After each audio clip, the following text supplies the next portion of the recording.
নমস্কার বন্ধুরা, কেমন আছেন আপনারা? আমি কিন্তু দুদিন আগে এই রোদের তাপে ডিম ভাজা করে দেখিয়েছি। আসলে কিন্তু এই রোদের তাপে ডিম ভাজাটা মোটামুটি ভালোই হয়েছিল।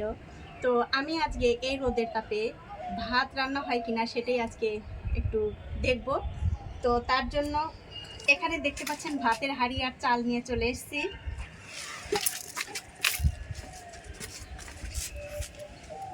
তো বন্ধুরা, আপনারা যদি ভাবেন যে এই বড় হাঁড়িতে ভাত রান্না করে খাবেন তাহলে কিন্তু হবে না। তার জন্য দেখতে পাচ্ছেন আমি একটা ছোট্ট হাঁড়ি নিয়েছি, আর এই হাঁড়ির মধ্যে দিয়ে দিচ্ছি একটু চাল। চালগুলো একটু এখন ধুয়ে নেব। A few moments later. তো দেখুন, চালগুলো কিন্তু আমি ধুয়ে নিয়েছি, আর ধুয়ে নিয়ে মোটামুটি ভাত হতে যতটুকু জল লাগবে ঠিক আমি ততটুকুই দিয়েছি। এটা কিন্তু বন্ধুরা শুধু একটু দেখছি যে এই রোদের তাপে ভাত হয় কিনা, তার জন্যই।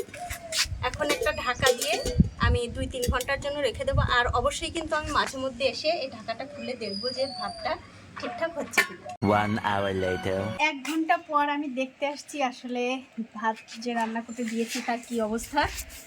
তো ঢাকাটা খুলে নিচ্ছি। দেখুন, 1 ঘন্টার মধ্যে কিন্তু চালগুলো অনেকটাই সেদ্ধ হয়ে গেছে, মানে অনেকটাই নরম হয়ে গেছে। এই অবস্থায় আমি আরও 1-2 ঘন্টা রেখে দেব। দেখি আসলে সত্যি ভাত হয় কিনা সেটাই দেখার জন্য। A few inches later. আমি আরও 2-3 ঘন্টা পর দেখে দেখছি ভাতটা হয়েছে কিনা।